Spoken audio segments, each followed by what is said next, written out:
Hey everyone, welcome back to my YouTube channel, the place where stories come alive. Today we have got something special lined up for you. So sit back, relax, and get ready to dive into a world of emotions, twists, and unforgettable moments. Let's begin. The story starts now.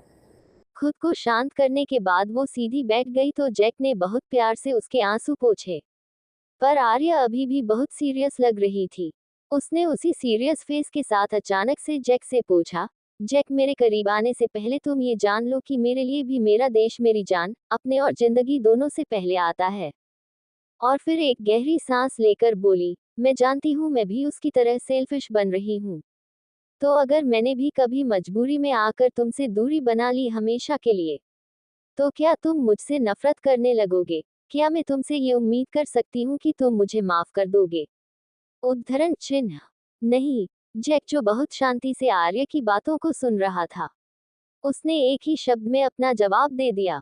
वही उसके नहीं सुनते ही न चाहते हुए भी आर्य की आंख से एक आंसू की बूंद बह निकली। उसे तकलीफ हुई ये सोचकर कि पिछले जन्म में उसके चले जाने के बाद उसका प्यार उससे नफरत करता था। उसने उसे कभी माफ नहीं किया था क्या? क्या उसने भी उस पर विश्वास न करके दुनिया की बातों को मान उसे एक देशद्रोही मान लिया था? वही आर्य को रोता देख जैक ने उसके चेहरे को अपने हाथों में भर लिया और अपने आंखों में आंसू लिए बहुत एहसासों के साथ सीधा दिल से बोला, नहीं, मैं तुमसे नफरत कैसे कर सकता हूँ? ये मुझसे कभी होगा ही नहीं। और जहां तक बात है तुम्हारा अपने देश के लिए प्यार, तो मैं कभी तुम्हारे प्यार के बीच आना ही नहीं चाहता। और फिर एक हल्की हंसी के साथ बोला, तुम्हारी तरफ मेरा जो खिंचाव है वो इसीलिए तो शुरू हुआ था क्योंकि तुम बिल्कुल रियल और अपनी देश प्रेमी हो। हाँ, मैं नाराज जरूर हो जाऊंगा तुमसे अगर तुम मुझसे बिना मिले कहीं गई तो। ये हक है मेरा कि मैं जानूं कि तुम कहाँ जा रही हो, कैसी हो, किस लिए मुझसे दूर गई थी। ये सब जानने के पूरा हक है मुझे, समझी तुम? उसकी बातों को सुनकर आर्य का न चाहते हुए भी रोना छूट गया।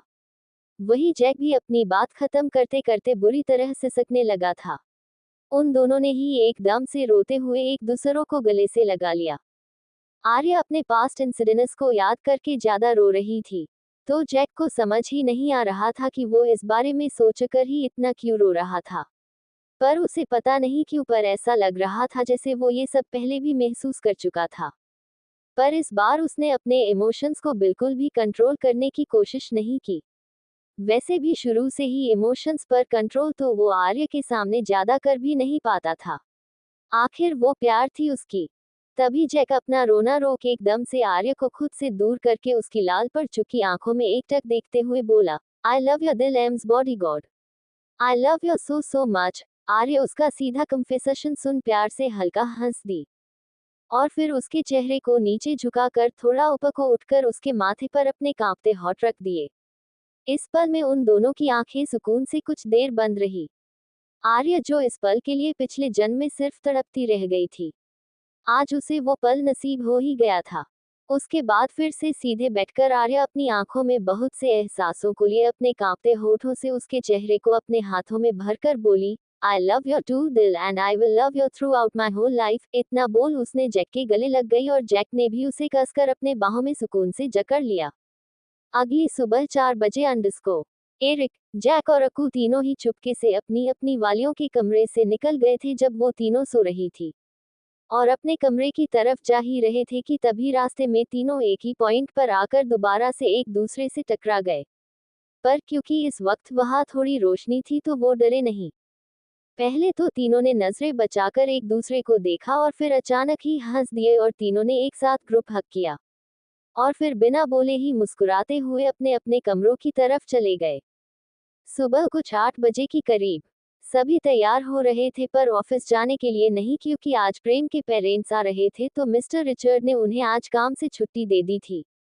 पर कुछ पेपर वर्क था तो युवाना ने उन्हें रोज का नाम सजेस्ट किया कि वो यहाँ आ सकती है क्योंकि वो भरोसे लायक है। और एक और मकसद था युवाना का इसके पीछे। वही रोज के आने की बात कोई नहीं जानता था। सभी लड़के नहा धोकर तैयार हो चुके थे सिवाय एरिक के, क्योंकि वो तो अभी तक उठा भी नहीं था रात को देर से जो सोया था इतना। वही तीनों लड़कियां भी अभी तैयार हो रहे थे। पर मोना पता नहीं कहाँ मगर सुबह सुबह बड़ा तैयार होकर कहीं गई थी। उसके दिमाग में एक और खतरनाक प्लेन ने जन्म ले लिया था। पर कोई नहीं जानता था, खुद मोना भी नहीं, कि उसका ये प्लेन उसकी आने वाली पूरी जिंदगी और खुद उसे पूरी तरह से बदल कर रख देने वाला था। पर कुछ भी हो जाए, आखिर में वो इस बड़ी सी जिंदगी में रह अकेली ही जाएगी। अभी घर के अंदर पूरी चेहल पेहेल थी। हमारे दोनों ज्ञानी बाबा हीरोज आज बड़ी बेसब्री से अपनी वाली का इंतजार कर रहे थे। खास करके जैक, उसे तो अभी भी यकीन नहीं हो रहा था कि उसके आर्य को कल प्रपोज कर दिया था, और वो उसकी सेवियर, बॉडीगार्ड और बहुत अच्छी दोस्त के साथ अब उसकी एक इकलौती गर्लफ्रेंड भी थी। तभी उन्हें घर के बाहर से कुछ आवाजें आई, तो सभी ने जल्दी से गेट की तरफ देखा। खास करके प्रेम ने, क्योंकि उसे ऐसा लग रहा था कि उसकी मम्मी पापा आ गए हैं। पर तभी जो सभी ने देखा वो देख सभी के चेहरे पर हैरानी दिखने लगी। वही प्रेम और किसी और के भी चेहरे भी जलन साफ देखी जा सकती थी। मोना पता नहीं कहाँ मगर सुबह सुबह बड़ा तैयार होकर कहीं गई थी। उसके दिमाग में एक और खतरनाक प्लेन ने जन्म ले लिया था। पर कोई नहीं जानता था, खुद मोना भी नहीं, कि उसका ये प्लेन उसकी आने वाली पूरी जिंदगी और खुद उसे पूरी तरह से बदल कर रख देने वाला था। पर कुछ भी हो जाए, आखिर में वो इस बड़ी सी जिंदगी में रह अकेली ही जाएगी। अभी घर के अंदर पूरी चेहल पेहेल थी। हमारे दोनों ज्ञानी बाबा हीरोज आज बड़ी बेसब्री से अपनी वाली का इंतजार कर रहे थे। खास करके जैक, उसे तो अभी भी यकीन नहीं हो रहा था कि उसके आर्य को कल प्रपोज कर दिया था, और वो उसकी सेवियर, बॉडीगार्ड और बहुत अच्छी दोस्त के साथ अब उसकी एक इकलौती गर्लफ्रेंड भी थी। तभी उन्हें घर के बाहर से कुछ आवाजें आई, तो सभी ने जल्दी से गेट की तरफ देखा। खास करके प्रेम ने, क्योंकि उसे ऐसा लग रहा था कि उसकी मम्मी पापा आ गए हैं। पर तभी जो सभी ने देखा वो देख सभी के चेहरे पर हैरानी दिखने लगी। वही प्रेम और किसी और के भी चेहरे भी जलन साफ देखी जा सकती थी। दरअसल प्रेम की मम्मी सारा जी को रोज बाहर ही अंदर आते हुए दिख गई थी। रोज से वो कुछ महीनों पहले ऑफिस की एक पार्टी में मिली थी और तभी से इन दोनों की काफी अच्छी बनाने लगी थी। क्योंकि दोनों के थथस मिलते थे, उनकी वाइब्स मिलती थी एक दूसरे से। वही उन दोनों को इतना करीब देख, या कहूँ कि रोज को सारा जी से इतने करीब देख प्रेम और उसके डेट को बहुत जलन हो रही थी। पर दोनों ही जानते थे कि अगर उन्होंने ऐसा वैसा कुछ भी किया तो उनकी प्यारी मम्मी और वाइफ उनसे नाराज हो जाएगी। प्रेम ने फिर जल्दी से अपनी मम्मी को हक किया और फिर डेट को। ऐसे ही सभी जो भी उस वक्त नीचे था, सभी ने अच्छे से उन्हें ग्रीट किया, और फिर सभी अपनी बातों में बह गए। मगर जैक का ध्यान अभी भी उपसलियों की तरफ ही था, तो वही अकू का ध्यान भी अपनी मैरी पर ही था। वो उसे बड़ी सहेजता से देख रहा था। आज मैरी बहुत प्यारी लग रही थी, क्योंकि वो एक टीनेजर की तरह तैयार हुई थी। आज सभी बातों में ही थे कि तभी सभी के कानों में पायल की आवाज आई, तो सभी ने उपसलियों की तरफ देखा तो देखते ही रह गए। और जैक तो एक पल को सांस लेना भी भूल गया था, जैसे, क्योंकि आज आर्या ने कलरफुल नेट का अनारकली पहना हुआ था, जिसमें वो हद से ज्यादा खूबसूरत लग रही थी, और ऊपर से वो गुलाब सी खिली मुस्कान केहर ढा रही थी उस पर। हो ओ पियाओ, ओ पियाओ, हो मैंने तुझे देखा। हैस्ट हुए गालों में, बेजार ख्यालों में, हुस्न के हवालों में, सोनी के बालों में, मोरनी की चालों में, मट्टी के प्यालों में, पीतल के तालों में, जितनी तू मिलती जाए उतनी लगे थोड़ी थोड़ी। जब भी तू ले अंगड़ाए आके मेरे औरी, तो दिल झूम झूम चले, झूम झूम चले सोनिया सोनिया, दिल झूम झूम चले, झूम झूम चले सोनिया सोनिया। बचपन के सावन बीते, लड़कपन की बीती धारा, जब मुड़ के देखा पीछे तो छछूता जीवन सारा। फिर भी तेरी आस पकड़ के हर एक दिन गुजारा है, तेरी एक नजर पे मेरी सांस का सहारा है। तुमसे बिनती करात हूँ, दिल तोड़ो ना हमारा, के दिल झूम झूम चले, झूम झूम चले सोनिया सोनिया, दिल झूम झूम चले, झूम झूम चले सोनिया सोनिया। दो मतवाले नैना हमारे, तेरी ही राह ताकत है प्यारे, मन की मेरे प्रीत बुझाए, तन की मेरे सेज सजारे। सोचत क्या रे हम तो हारे, बार बार हर दार दार, हर डगा करूं तेरा इंतजार, के दिल झूम झूम चले, झूम झूम चले सोनिया सोनिया, दिल झूम झूम चले, झूम झूम चले सोनिया सोनिया। हो मैंने तुझे देखा, सुबह के उजालों में, नादिया में नालों में, लम्हों में सालों में, प्यार करने वालों में, जुनून में, जियालों में, इश्क के मललों में, जिंदा मिसालों में, जितनी तू मिलती जाए उतनी लगे थोड़ी थोड़ी, जिंदगी की डोरी मैंने पिया संग जोड़ी, के दिल झूम झूम चले, झूम झूम चले सोनिया सोनिया, दिल झूम झूम चले, झूम झूम चले सोनिया सोनिया, दिल झूम झूम चले, झूम झूम चले सोनिया सोनिया। एरिक का कमरा अंडरस्कोर। एरिक हमेशा की तरह पूरे बिस्तर पर फैल कर सो रहा था, और आज जो सपना वो देख रहा था तो वो थी उसकी और युवाना की शादी। वो देख रहा था कि वो और युवाना सुंदर से वेडिंग ड्रेस में चर्च में खड़े हैं।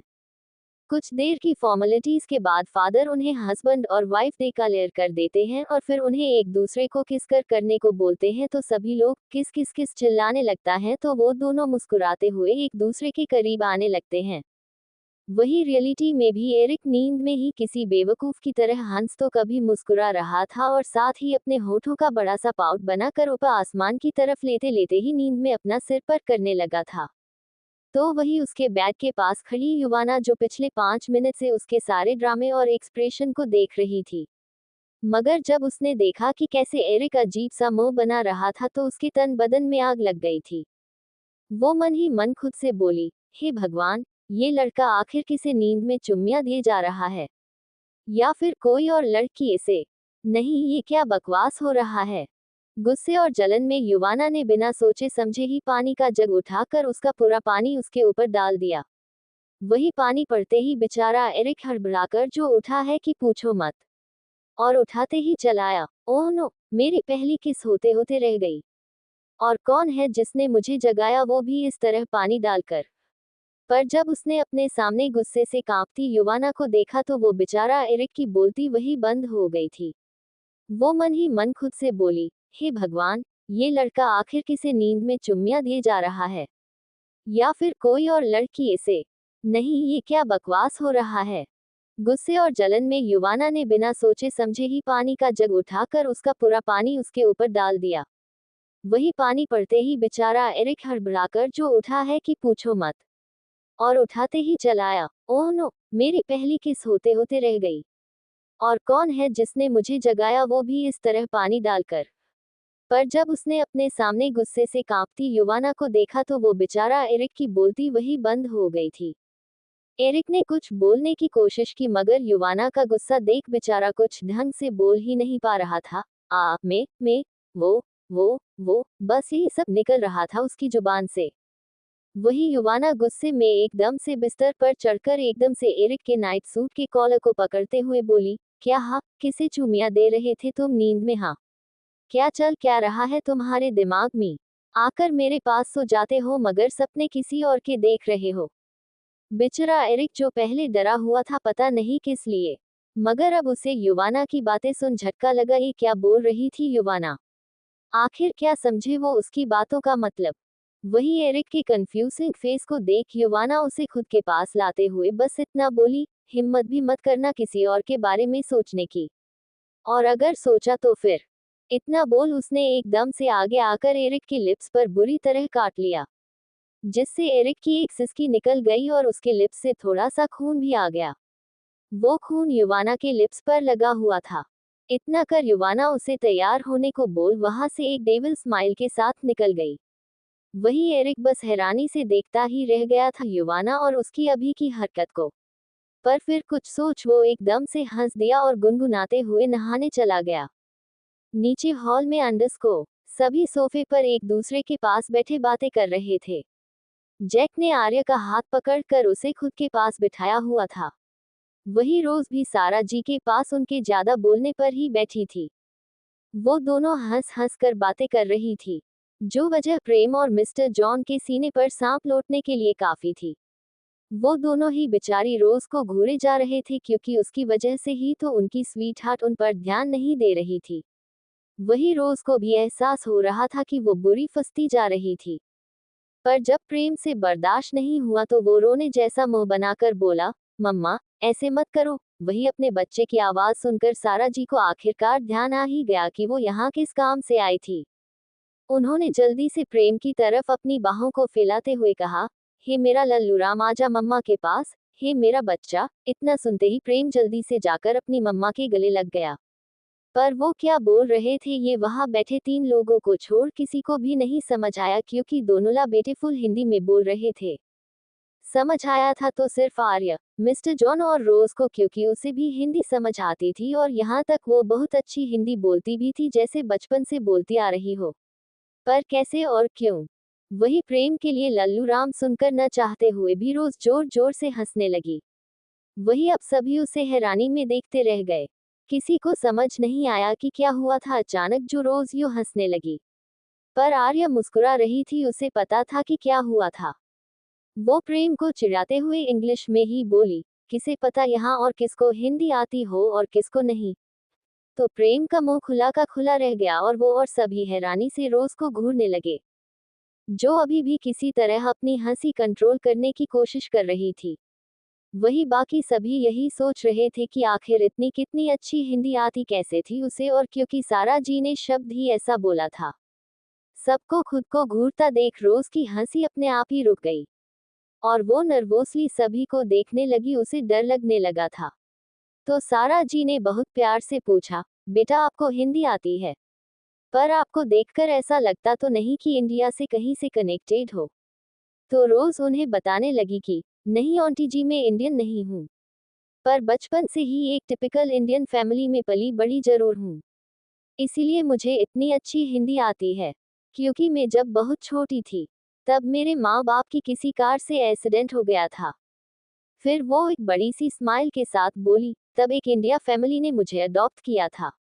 हालांकि अब मेरे 2 छोटे भाई बहन भी हैं, पर माँ पापा के जाने के बाद दोनों अब मेरी जिम्मेदारी हैं। बस इसीलिए मुझे हिंदी इतनी अच्छे से आती है, क्योंकि मैं बचपन से ही उसी माहौल में रही हूँ कि मुझमें सबसे ज्यादा भारत बसता है। जहाँ बाकी सभी उसकी बात सुनकर कहीं न कहीं हैरान हुए थे, तो आर्य प्रेम को देख मिस्टीरियसली मुस्कुरा रही थी। वही प्रेम के चेहरे को भी कोई देखे तो लगेगा कि जैसे 440 वोल्ट की चमक लिए चमक रहा है। पर क्यों, ये तो अभी तक उस बेचारे को भी नहीं एहसास था। बस वो खुश था ये जानकर कि रोज का इतना सीधा कनेक्शन था इंडिया से। वही सारा जी के भी दिमाग में कुछ चलने लगा था, क्योंकि वो कुछ सोच सोच कर मुस्कुराए जा रही थी। इसी तरह बातें करते रहे और इतने में युवाना भी नीचे आ गई, अपने होठों पर लगे खून को साफ करके। और कुछ देर बाद एरिक भी आ गया। पर तभी बाहर दरवाजे से कुछ आवाजें आई तो सबने देखा एक औरत जो दिखने में काफी सुंदर थी, वो गुस्से में उन बॉडीगार्ड को कुछ बोल रही थी। वहीं उनके पीछे भी बहुत लोग थे जो अंदर आने के लिए खड़े थे। उन्हें देख एरिक और जैक की आंखें चमकने लगी तो युवाना और आर्य की धड़कनें बढ़ने लगी। आखिर इस जन्म में वो पहली बार जो मिलने जा रही थी अपने ससुराल वालों से। जहां बाकी सभी उसकी बात सुनकर कहीं न कहीं हैरान हुए थे, तो आर्य प्रेम को देख मिस्टीरियसली मुस्कुरा रही थी। वही प्रेम के चेहरे को भी कोई देखे तो लगेगा कि जैसे 440 वोल्ट की चमक लिए चमक रहा है। पर क्यों, ये तो अभी तक उस बेचारे को भी नहीं एहसास था। बस वो खुश था ये जानकर कि रोज का इतना सीधा कनेक्शन था इंडिया से। वही सारा जी के भी दिमाग में कुछ चलने लगा था, क्योंकि वो कुछ सोच सोच कर मुस्कुराए जा रही थी। इसी तरह बातें करते रहे और इतने में युवाना भी नीचे आ गई, अपने होठों पर लगे खून को साफ करके। Tears of Joy. और कुछ देर बाद एरिक भी आ गया। पर तभी बाहर दरवाजे से कुछ आवाजें आई तो सबने देखा एक औरत जो दिखने में काफी सुंदर थी, वो गुस्से में उन बॉडीगार्ड को कुछ बोल रही थी। वहीं उनके पीछे भी बहुत लोग थे जो अंदर आने के लिए खड़े थे। उन्हें देख एरिक और जैक की आंखें चमकने लगी तो युवाना और आर्य की धड़कनें बढ़ने लगी। आखिर इस जन्म में वो पहली बार जो मिलने जा रही थी अपने ससुराल वालों से। युवाना जल्दी से अपने टीम के पास गई जो उसके साथ ही इंडिया से आई थी, क्योंकि उन लोगों को उनकी बॉस यानी कि युवाना की तरफ से साफ ऑर्डर थे कि बिना उसकी इजाजत के कोई भी अंदर नहीं आना चाहिए। इसीलिए वो लोग सभी को बाहर ही रोके हुए थे। वो खूबसूरत औरत और कोई नहीं बल्कि मिसेस ग्रेस ओलिवर यानी कि एरिक की मोम थी। वही उनके साथ उनकी बेस्ट फ्रेंड मिसेस मेरिना भी थी, यानी कि जैक की मोम। वो भी काफी यंग और खूबसूरत दिख रही थी। उनके साथ थे उनके पति मिस्टर केश और छोटा बेटा विम भी था। तो वही मिसेस ग्रेस के साथ मिस्टर ओलिवर और उनकी इकलौती बेटी मरियम और छोटा बेटा जेमस भी आया हुआ था। वो सभी काफी एक्साइटेड दिख रहे थे, बड़े खुश लग रहे थे सभी। खिले खिले चेहरे लिए वो घर के अंदर झुकने की भी कोशिश कर रहे थे। आखिर उनकी फैमिली की न्यू मेंबर इसी घर में तो थी।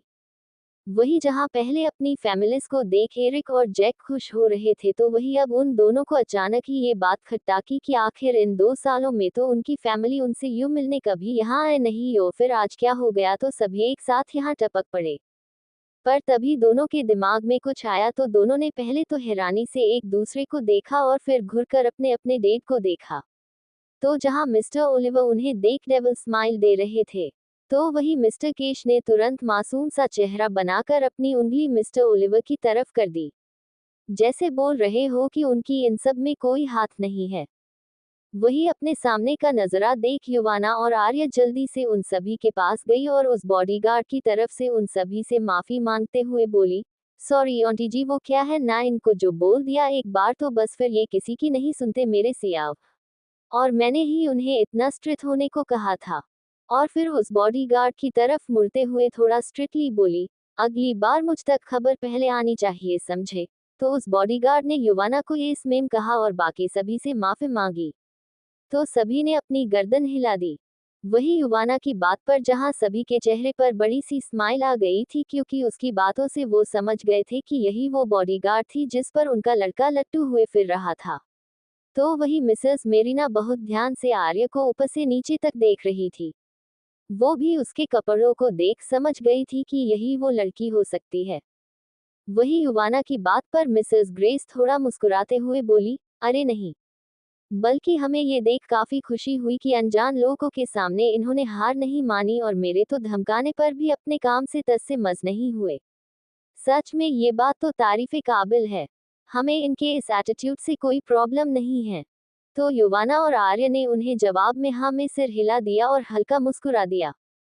तो फिर सभी साथ में अंदर जाने लगे। विम, मरियम और जेमस तो मुस्कुरा मुस्कुरा कर बस अपनी अपनी फ्यूचर भाभी को घूरे जा रहे थे। वो काफी खुश लग रहे थे। अंदर जाते वक्त उन्होंने अपने भाइयों को एक थम्स अप का साइन दे दिया। अंदर बैठकर सभी बातें कर रहे थे, पर वहां इस बीच कुछ और ही चल रहा था। दरअसल प्रेम अब बस रोज को देखे जा रहा था, जिससे रोज अब तक परेशान हो चुकी थी। उसकी दिल की धड़कनें कितनी तेज हो गई थी ये सिर्फ वही जानती थी। हालांकि वो यहाँ से जाना चाहती थी, मगर सारा जी ने उसे जबरदस्ती रोक लिया था। बोली कि अभी उनके साथ थोड़ा टाइम बिता ले, फिर वो दोबारा कब मिलेंगे पता नहीं। तो रोज को भी रुकना पड़ा था, क्योंकि वो उनका दिल नहीं दुखाना चाहती थी। वही प्रेम जो प्यार से रोज को देखे जा रहा था, उसे अपने बैकग्राउंड में अलग ही गाना सुनाई दे रहा था। चाहे तुम कुछ न कहो, मैंने सुन लिया के साथ ही प्यार का, मुझे चुन लिया चुन लिया। पहला नशा, पहला खुमार, नया प्यार है, नया इंतजार, कर लूं मैं क्या ए दिले बेकरार, मेरे दिले बेकरार। तू ही बता, पहला नशा, पहला खुमार, उड़ता ही फिरूं इन हवाओं में कहीं, या मैं झूल जाऊं इन घटाओं में का। उड़ता ही फिरूं इन हवाओं में कहीं, या मैं झूल जाऊं इन घटाओं में का। एक कर दूं आसमान और जमी, कहो यारो क्या करूं क्या नहीं। पहला नशा, पहला खू, नया प्यार है, नया इंतजार, कर लूं मैं क्या अपना हाँ, ए दिल ए बेकरार, मेरे दिल ए बेकरार, तू ही पहला नशा, पहला खुमार।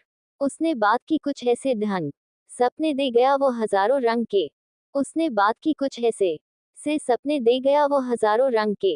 रह जाऊं जैसे मैं हार, और चूमे वो मुझे प्यार से।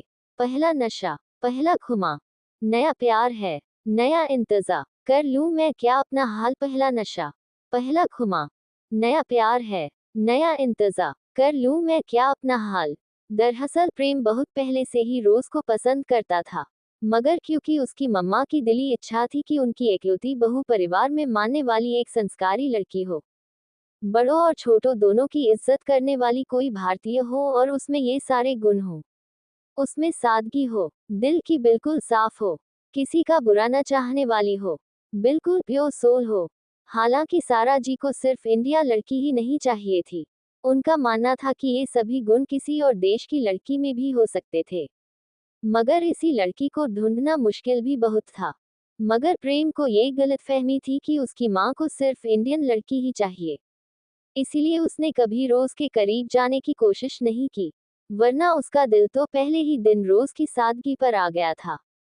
क्योंकि जहाँ साफ सफाई वाली भी फुल मेकअप करके बड़ा इतराती थी, तो वही रोज जैसी इतनी कामयाब मैनेजर और सेक्रेटरी होते हुए भी उसमें बिल्कुल भी घमंड नहीं था, और न ही कभी वो काम के वक्त सजने संवरने को ज्यादा महत्व देती थी।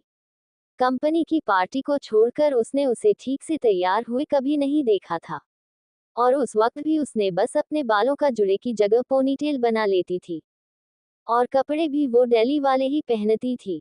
पर बाकी और ज्यादा कभी उसने उसके बारे में जानने की कोशिश ही नहीं की, क्योंकि आगे बढ़कर कुछ करके वो न खुद को हट करना चाहता था और न ही रोज की फीलिंग को।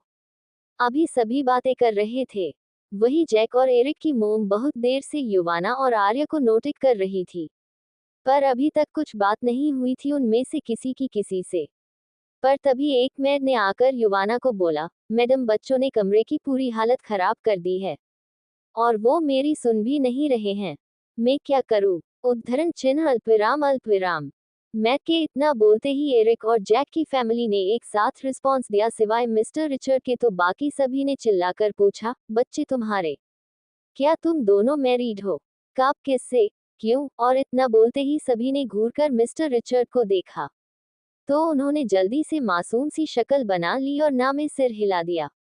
पर इससे पहले कोई कुछ भी बोल पता, पीछे से आवाजें निकाले हुए भागकर बॉस और आशा एक साथ अपनी मम्मा के ऊपर चढ़ गए और एक साथ बोले, मम्मा ये फिरंगी आंटी झूठी है, हमने कोई शैतानी नहीं की। सच्ची? तो युवाना बड़ी पेनी नजरों से उन्हें घुरा तो दोनों ने अपना सिर नीचे झुका लिया, मगर उन्हें अभी कुछ न कहकर वो अपनी होने वाली सासू माँ की गलतफहमी दूर करते हुए बोली, ये है मेरे बच्चे, बॉस और आशा। वैसे बहुत प्यारे हैं, पर कभी कभार थोड़े ज्यादा शरारती हो जाते हैं।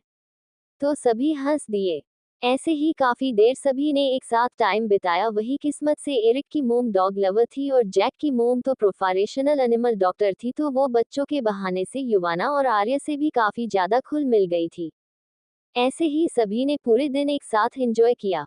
सभी एक साथ कुछ न कुछ गेम्स भी खेल रहे थे। पर शाम आते ही अचानक बारिश शुरू हो गई, धीमी धीमी मगर बड़ी खूबसूरती से। वही पानी देखते ही सारा जी के अंदर का इंटरनेशनल कथक डांसर जाग गया और वो अपनी लाल साड़ी के पल्लू को अपने कमर में टांग कर बाहर गार्डन में निकल आई। जॉन ने उन्हें रोकने की कोशिश की, क्योंकि वो उन्हें बीमार नहीं देखना चाहते थे, मगर वो भी जानते थे कि उनकी बीवी को बारिश का कितना क्रेज था, और उस पर अगर नाचने का मन है उनका तो रोकने की हिम्मत भी नहीं करनी चाहिए। सारा जी को बारिश में देख सभी हैरान हो गए, और फिर जब उन्होंने अपनी अदाओं के साथ गाना गाते हुए कथक के स्टेन्स के साथ नॉर्मल नाचना शुरू किया, तो प्रेम और जॉन को छोड़कर सभी की आंखें खुली की खुली रह गई थी। अब ऐसे ही तो वो इंटरनेशनल कथक डांसर नहीं थी। वैसे भी अभी भी उनका फिगर बिल्कुल नहीं खराब हुआ था। उन्हें देख कोई बोल ही नहीं सकता कि इनकी एज इतनी ज्यादा है, या ये एक 22 साल के जवान लड़के की माँ भी हैं। इसीलिए जॉन इन्हें लेकर अब भी बहुत ज्यादा पोसेसिव थे। दिल ये बेचैन वे, रस्ते पे नैन वे। दिल ये बेचैन वे, रस्ते पे नैन वे। जिंदड़ी बेहाल है, सुरह ना ताल है। आजा सांवरिया आ आ आ आ। ताल से ताल मिला हो। ओ, ताल से ताल मिला। सारा जी को यूं खुलकर नाचता देख आर्य भी उनके बुलाने पर उनके पास बारिश में चली गई और उनके साथ नाचने लगी। दिल ये बेचैन वे, रस्ते पे नैन वे। जिंदड़ी बेहाल है, सुरह ना ताल है। आजा सांवरिया आ आ आ आ। ताल से ताल मिला हो। ओ, ताल से ताल मिला। इतने में सारा जी ने आकर युवाना और रोज को भी अपने साथ खिंच लिया, और बाकी चारों को भी आने का इशारा किया, तो सारी लेडीज आकर नाचने लगी। और इस बार युवाना ने गया, सावन ने आज तो मुझको भिगो दिया। हाय मेरी लाज ने मुझको डुबो दिया। आ, सावन ने आज तो मुझको भिगो दिया। हाय मेरी लाज ने मुझको डुबो दिया। आ, ऐसी लगी झड़ी, सोचूं मैं ये खड़ी। कुछ मैंने खो दिया, क्या मैंने खो दिया। और फिर सारा जी थोड़ा चुप चुप सी खड़ी रोज को अपने साथ नचाते हुए आगे गाने लगी, और सारे आदमी बस अंदर की साइड खड़े उन्हें देखे जा रहे थे। विम तो अपने फोन में वीडियो ही बनाने लगा था। चुप क्यों है, बोल तू, संग मेरे डोल तू। मेरी चाल से चाल मिला, ताल से ताल मिला। ओ, ताल से ताल मिला। फिर आर्य ने जैक को देखते हुए आगे की लाइन गई, जैसे अपने दिल की बात रख रही हो।